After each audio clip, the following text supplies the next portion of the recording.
엄청 추워진다고 하는데, 네. 수요예배 사모함으로 이 자리에 오신 우리 성도분들 환영하고 축복합니다. 오늘 저는 약속과 현실 사이에서라는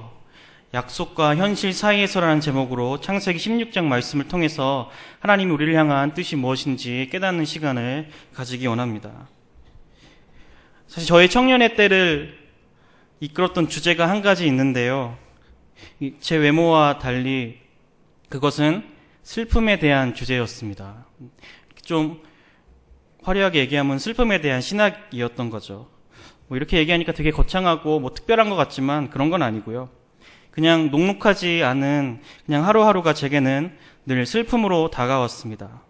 사실 현대 한국 사회가 맞춰놓은 그 인생의 흐름에 맞게 잘 살아가고 있는 제 주변의 누군가와 지인, 그에 비했을 때 저는 그만큼 살지 못하는 것 같은 제 모습, 또는 우리 성도분들 뼈마디 다른 것과 바꿔가면서 하루하루 그렇게 먹고 사는 것, 이렇게 하루하루 살아가고 있는데 또 밤마다 여기 어깨축지랑 손가락 끝에 저리시죠.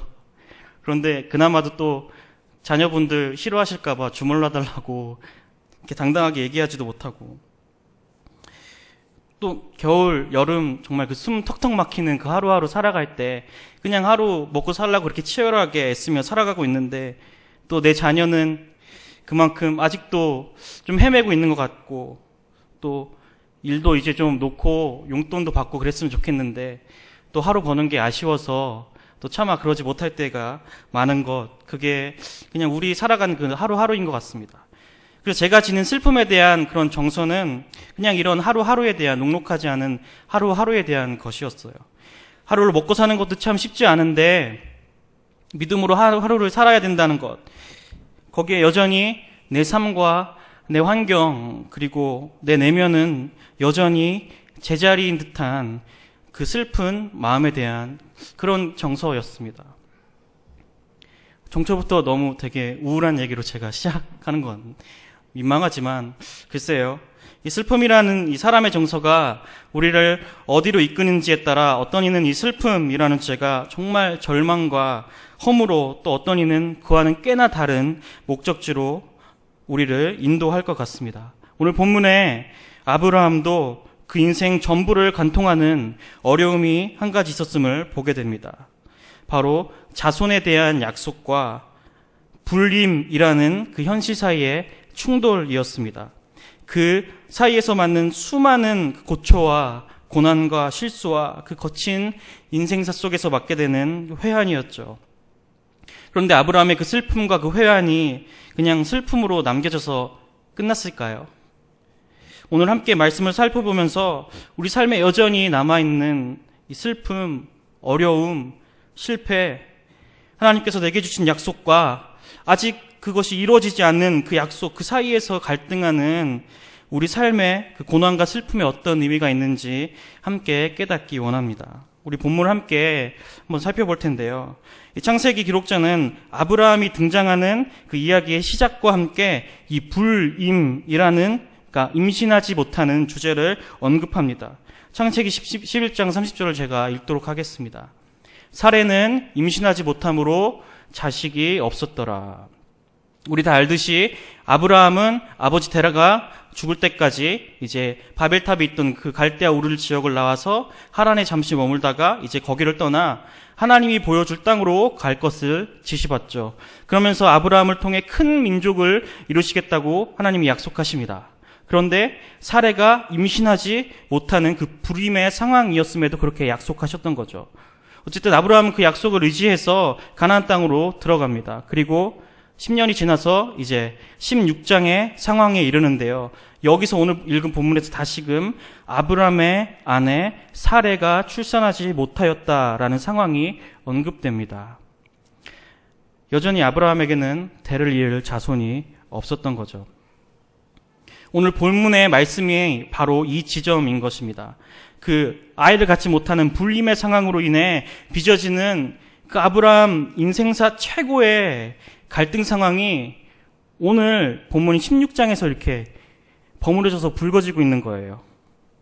하나님의 약속이 늦어지는 듯한 이 상황에서 빚어지는 일들을 통해서 그리고 그 상황에서 아브람과 사라와 하갈의 반응이 어떠한지 그 모습을 통해서 우리 삶에 잔존하는 그 슬픔, 내 불임의 상황, 나를 향한 하나님의 약속이 이렇게 늦어지는 듯한 그 약속의 이루어짐이 늦어지는 듯한 그 상황에 대해 어떻게 바라봐야 되는지 놀랍게 깨닫게 되는데요.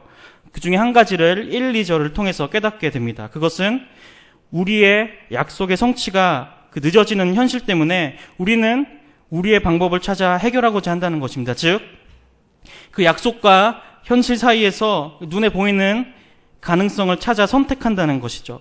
우리 본문 16장 1절에서 2절 함께 읽어볼까요? 16장 1절에서 2절입니다. 함께 읽겠습니다. 아브라함의 아내 사레는 출산하지 못하였고 그에게 한 여종이 있으니 애굽 사람이요 이름은 하갈이라. 사레가 아브라함에게 이르되 여호와께서 내 출산을 허락하지 아니하셨으니 원하건대 내 여종에게 들어가라. 내가 혹 그로 말미암아 자녀를 얻을까 하노라 하매 아브라함이 사레의 말을 들으니라. 가나안에 이르러 10년 동안 여전히 불임의 상황이었다고 우리는 말씀을 통해 알 수 있는데요. 그 불임의 상황에서 그 상황을 대체하는 방법들을 아브라함은 사실 계속 그 10년 동안 생각해 왔습니다. 첫 번째는 그 대를 이을 자손, 그 가능성은 바로 조카 롯을 통한 것이었습니다. 당시의 관습대로 조카인 롯을 통해서 자신의 자손을 이어가고자 했죠. 그런데 하나님은 13장에서 보게 되면은 그 롯에 대한 롯과 헤어지게 하시면서 롯이라는 그 눈에 보이는 가능성을 이렇게 제외하십니다. 그러면서 동시에 그 12장에서 큰 민족을 이루시겠다는 하나님의 약속은 조금 더 이 롯과 헤어지게 하시면서 구체화되는데요. 바로 13장 14절 16절에 보면은 동서남북을 바라보라. 그리고 그 향하는 곳을 내가 주겠다라고 하나님의 아브라함에 향한 그 약속이 조금 더 구체화되는 것을 보게 됩니다. 첫 번째 가능성은 이제 눈에 보이는 가능성은 사라졌죠. 두 번째 가능성은 아브라함을 찾게 됩니다. 그것은 바로 그의 사환 종이었던 엘리에셀을 통한 것이었습니다. 당시의 관습에서 대를 이을 자손이 없을 시에는 자신의 가장 측근인 신복을 통해서 이어갔습니다. 그런데 하나님은 이 가능성도 제외하시면서 한 번 더 정확하게 아브라함을 향한 하나님의 약속이 무엇인지 조금 더 구체적으로 말씀하시는데요. 15장 4절에 보면은 내 몸에서 난 자가 내 대를 이을 것이라고 말씀하시는 겁니다. 그게 15장이고 그래서 여기 16장까지 오늘 이르는 겁니다. 롯에 대한 가능성도 사라지고 두 번째 가능성인 엘리에셀이라는 눈에 보이는 가능성도 사라졌죠. 롯도 아니고 이렇게 복권 롯도가 아니고 롯이라는 인물 조카 롯도 아니고 엘리에셀도 아니었고 내 몸에서 난 자라고 확실하게 말씀하신 거죠. 그래서 바로 오늘 16장 1, 2절의 말씀을 사레를 통해 취하게 된 것입니다. 사레의 애굽 여종이었던 하갈을 통해서 출산하는 방법을 취한 것이죠. 다 알듯이 당시 본초가 무자하면은 그 대를 잇지 못하게 될 상황이기 때문에 본처의 여종을 통해서 아들을 낳게 하여 그 아들의 소유권을 본처가 갖는 간섭이 있었는데요. 아브라함의 몸에서 난 자가 우리 상속자가 될 것이다라는 말을 아브라함에게 전해 듣고 사라가 생각했던 방법이 바로 이 방법이었던 것입니다.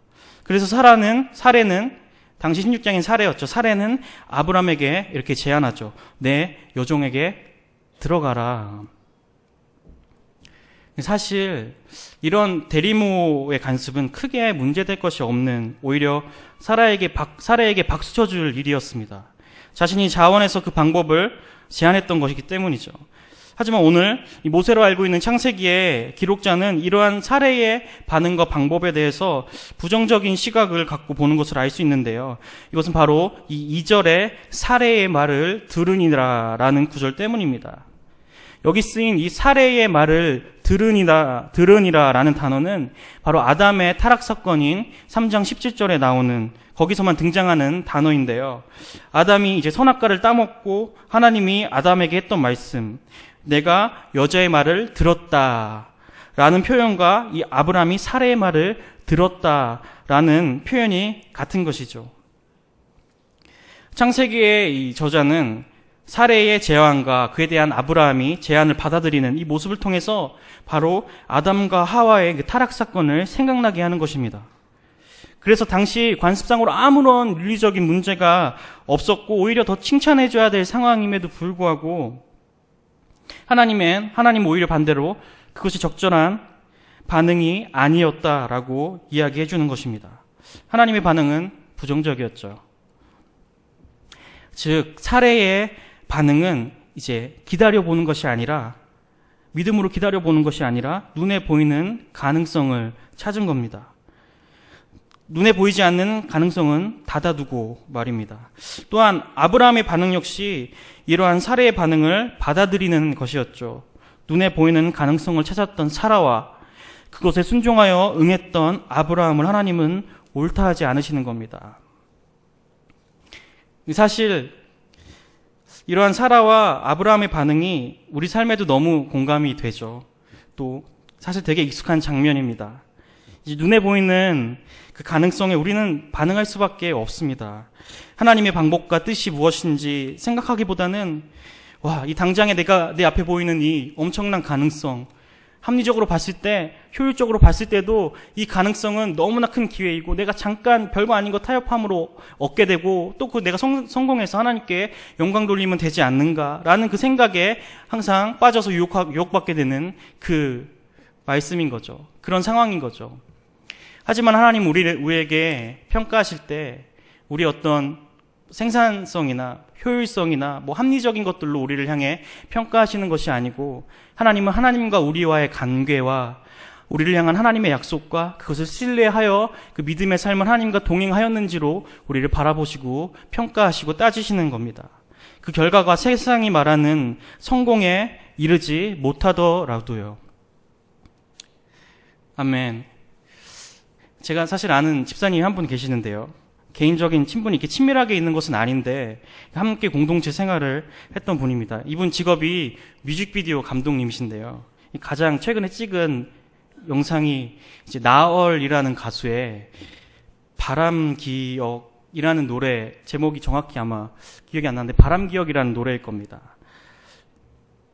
이제 사실 둘 다 크리스천, 그 가수 나얼이라는 크리스천과 이 뮤직비디오 감독님도 이제 크리스천이라서 이제 대중음악임에도 불구하고 이 복음 메시지를 담은 뮤직비디오를 찍었는데요. 기회가 되면 한번 찾아보셔도 참 좋을 것 같습니다.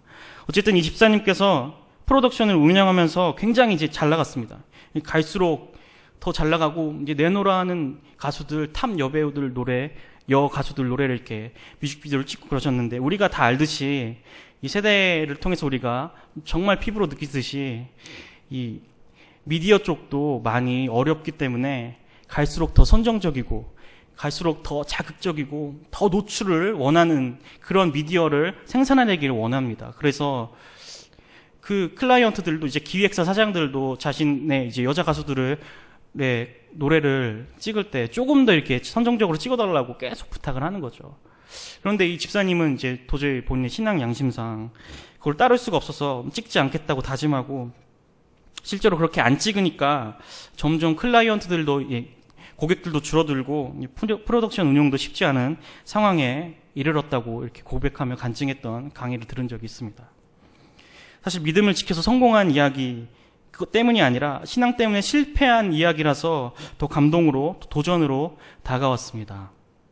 성공을 위해서 눈에 보이는 가능성을 의지한 것이 아니라 하나님이 이 약속, 그 뮤직비디오 감독이라는 꿈을 주셨던 그것을 통해 하나님께서 하시고자 했던 그것을 통해 이루실 하나님의 뜻이 무엇인지 그것을 품고 가졌던 꿈이었기 때문에 그 목적을 향해서 그 방법과 과정도 하나님이 기뻐하시는 방법으로 그 약속 믿고 나아간 것입니다.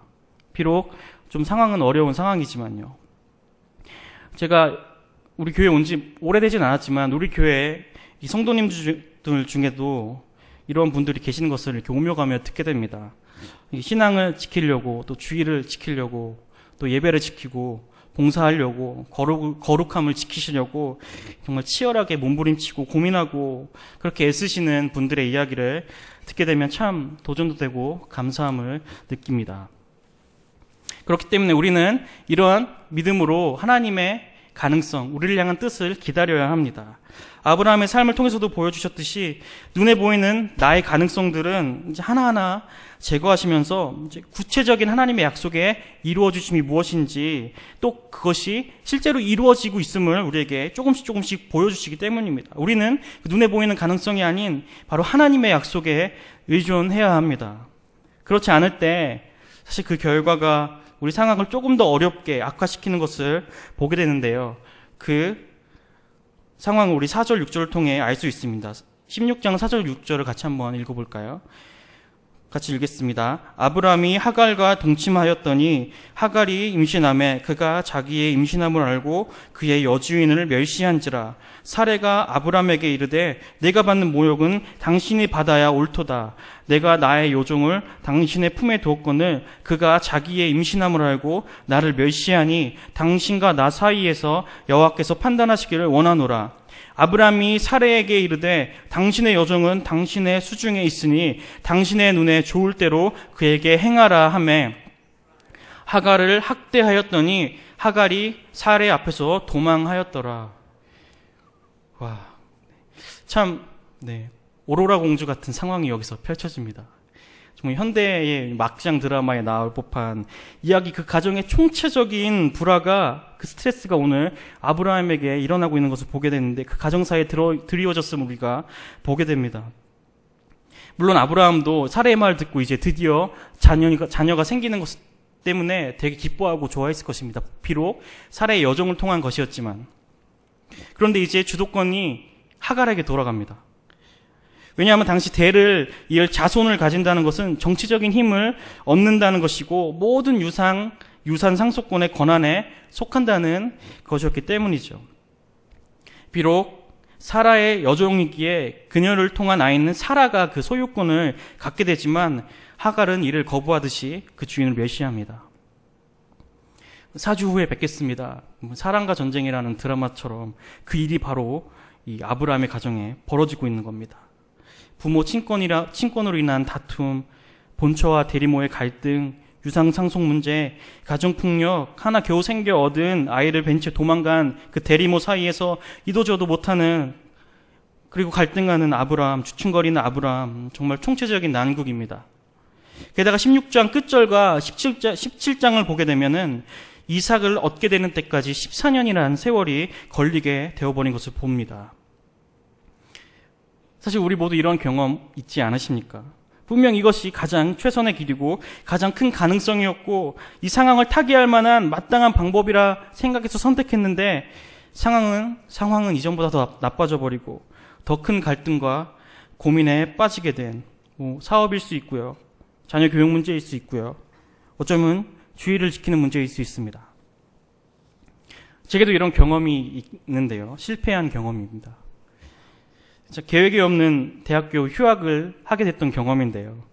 그래서 졸업도 늦춰지고 이제 대학원 진학 계획도 1년 늦춰지고 심대원 무시험 전형도 이제 물 건너가고 이제 시험을 쳐서 무시험 전형으로 지원할 수 있는 그런 환경을 맞았는데도 내가 더 성실하게 감당하지 못함을 통해서 이제 더 내가 다른 공부를 통해서 신대원을 진학해야 되는 상황에 이르고 거기서 괴로워하고 당장의 괴로움을 모면해 보려고 조금 더 수고로운 길을 포기하니까 그 괴로움과 책임이 제게로 다가왔습니다. 그런데 복학 후에 상담 수업이 있었는데요. 이제 실제로 상담을 받는 과제도 있어서 상담을 받게 되면서 한 가지 느낀 것이 있습니다. 그것은 바로 하나님은 선하시다는 것입니다. 할렐루야. 이 모든 상황에서도 우리의 실수 속에서도 하나님은 나를 향한 선하신 인도하심을 항상 갖고 계신다는 거죠. 오늘의 말씀을 통해서도 깨닫게 됩니다. 하나님은 우리의 이러한 모든 실수와 상황을 통해서도 하나님의 선하신 뜻을 이루어 가실 뿐만 아니라 그 선하신 그 실수를 통해서 불거진 내 인생의 그 문제들도 회복시키신다는 겁니다. 그리고 그 결국에는 아브라함에게 이삭을 주심과 같이 하나님 자신의 약속을 정말 뚝심 있게 이루신다는 것이죠. 즉, 우리의 실수에도 불구하고 하나님은 그 모든 것을 통해서 하나님의 선한 일을 이루시고 우리 개인도 회복시키신다는 것이 바로 우리에게 주시는 세 번째 교훈입니다. 오늘 읽지 않았지만 16장 8절에서 16절을 통해서 이러한 아브라함 가정의 총체적인 난국을 하나님 기가 막히게 해결하시는 것을 보게 되는데요. 하갈을 통해서 태어날 이스마엘에게는 이방의 큰 민족을 이루게 하심으로 아브라함이 큰 민족을 이루겠다는 그 약속 아래 이스마엘이라는 존재를 거두십니다. 그리고 하갈에게는 여자로는 최초로 하나님의 약속을 받는 여자, 그 여성 최초의 축복을 허락하십니다.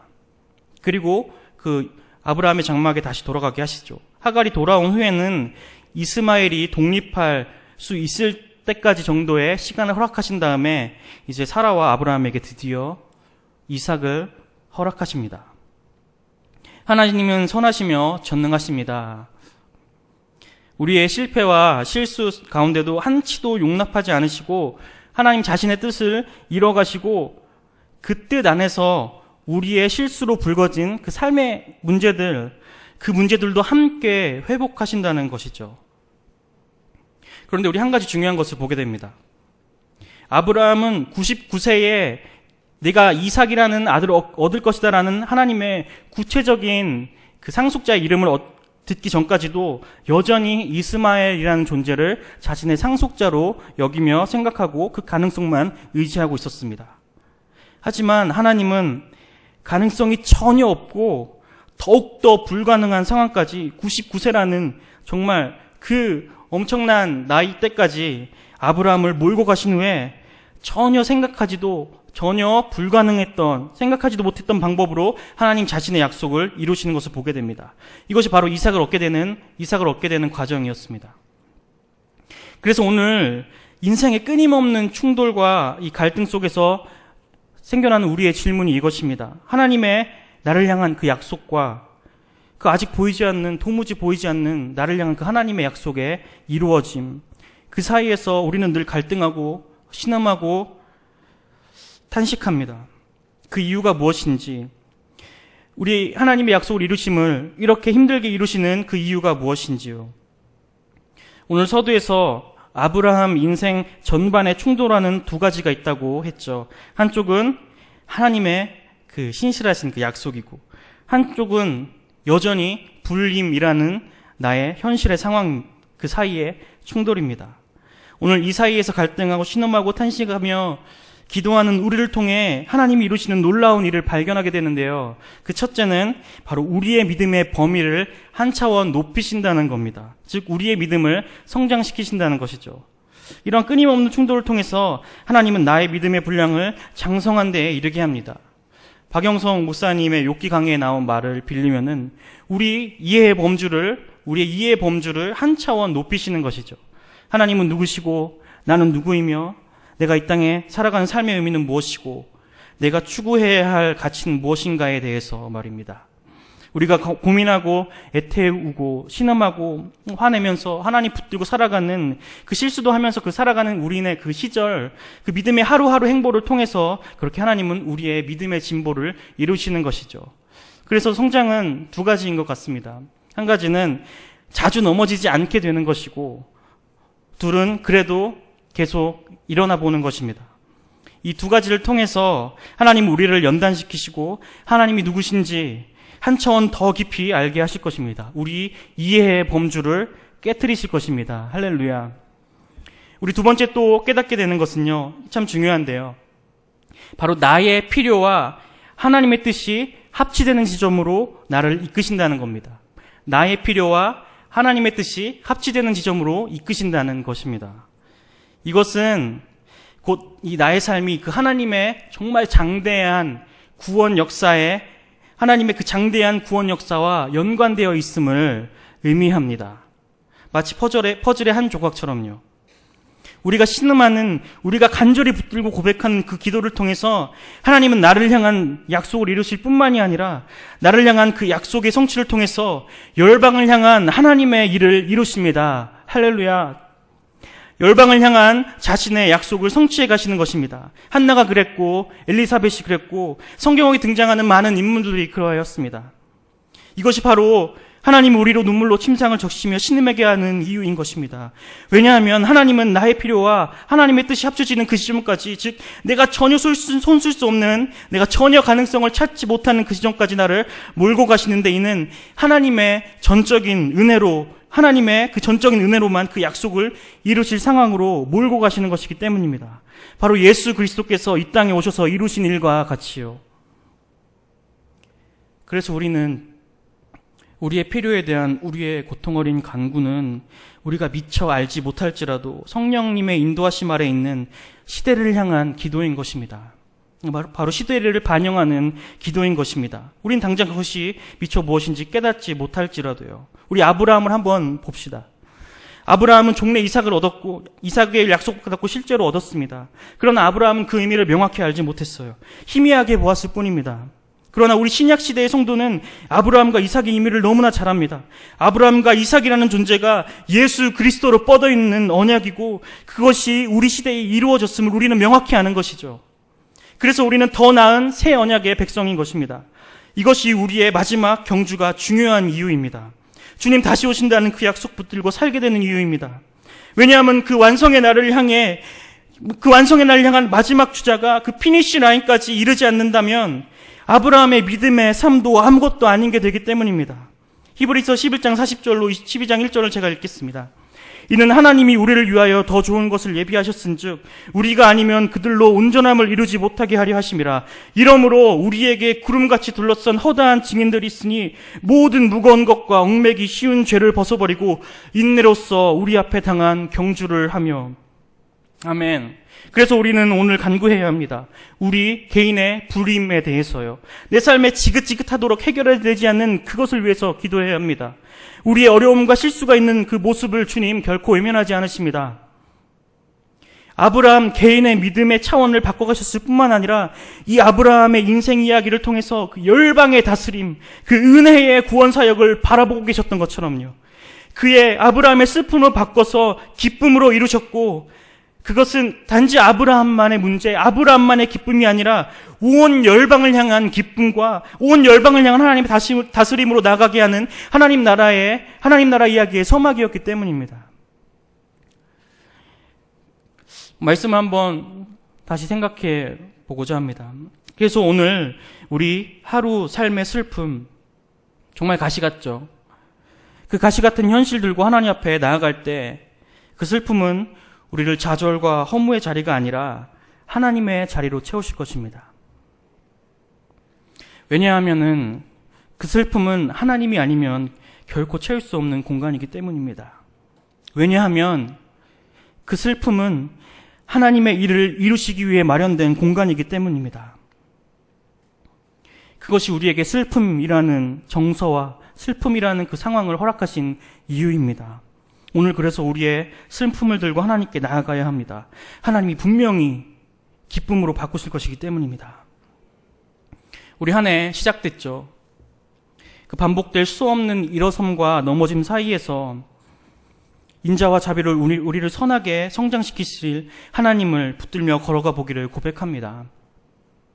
우리를 종래 일으키시고 의의 면류관 씌우시고 그 하나님의 약속 붙들고 달려가 보기 원합니다. 우리의 인생 정말 피곤할지라도 주와 함께 달리리라 고백하며 예레미야의 고백과 같이 우리 함께 주님과 함께 달려보기 원합니다. 형방 없는 자의 다른 박질이 아니라 정말 종말의 세대를 마지막 바톤을 이어받고 그 믿음의 경주를 경주하는 믿음의 경주자로서 우리 달려가 보기 소망합니다. 하나님이 힘주실 것입니다. 넘어지면 일으키실 것이고 우리 신음할 때 그저 두지 않으시고 돌보실 것입니다. 하나님이 없는 것처럼 느껴질 때 그만큼의 어려움도 사실은 우리를 성장시키고자 하나님께서 우리의 이해의 범주를 넓히시고자 친히 허락하신 믿음의 장임을 우리 기억하면서 우리 나아가는 그런 한 해가 되기를 소망합니다. 우리 그렇게 주님께서 우리를 인도하실 것입니다. 우리 같이 함께 기도하겠습니다.